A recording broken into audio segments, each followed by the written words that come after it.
Matthew chapter 23.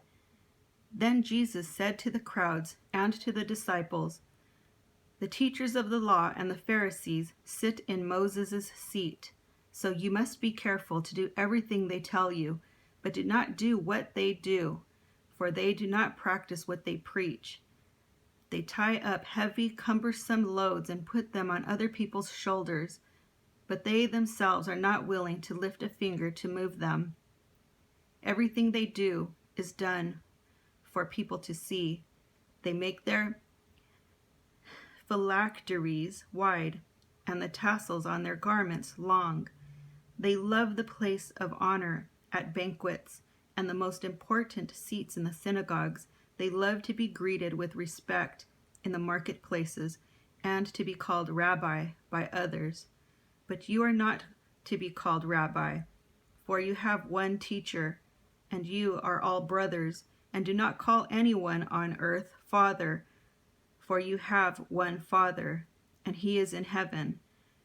Nor are you to be called instructors, for you have one instructor, the Messiah.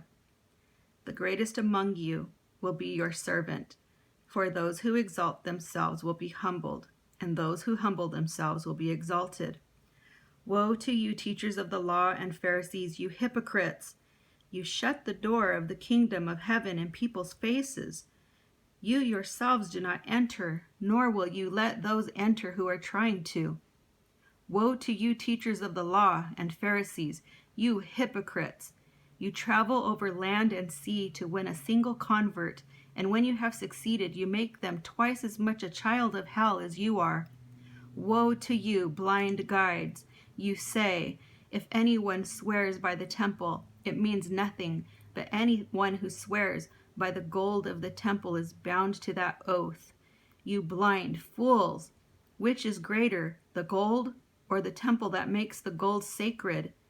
You also say, if anyone swears by the altar, it means nothing, but anyone who swears by the gift on the altar is bound by that oath. You blind men!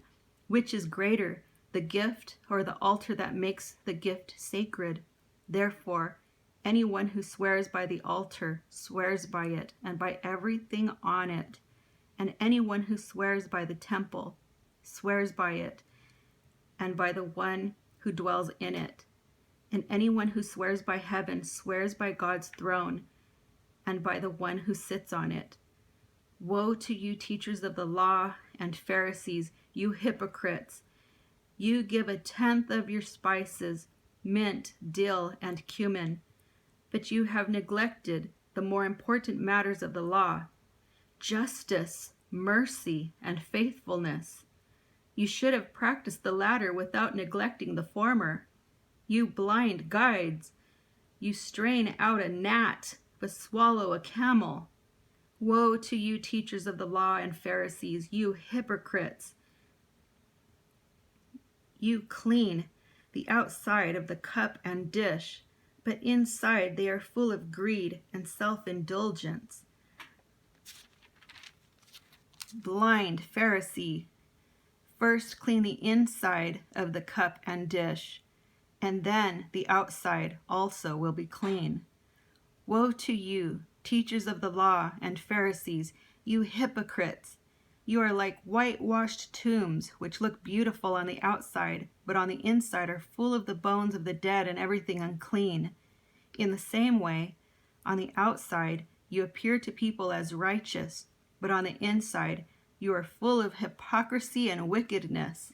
Woe to you, teachers of the law and Pharisees, you hypocrites! You build tombs to the prophets and decorate the graves of the righteous, and you say, if we had lived in the days of our ancestors, we would not have taken part with them in shedding the blood of the prophets. So you testify against yourselves that you are the descendants of those who murdered the prophets. Go ahead then and complete what your ancestors started. You snakes, you brood of vipers, how will you escape being condemned to hell? Therefore I am sending you prophets and sages and teachers. Some of them you will kill and crucify.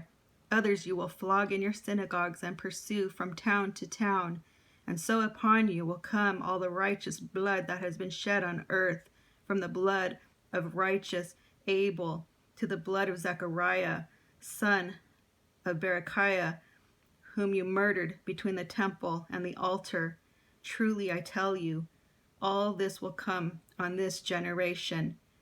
Jerusalem, Jerusalem, who you kill the prophets and stone those who sent you. How often I have longed to gather your children together, as a hen gathers her chicks under her wings, and you were not willing. Look, your house is left to you desolate, for I tell you, you will not see me again until you say, Blessed is he who comes in the name of the Lord.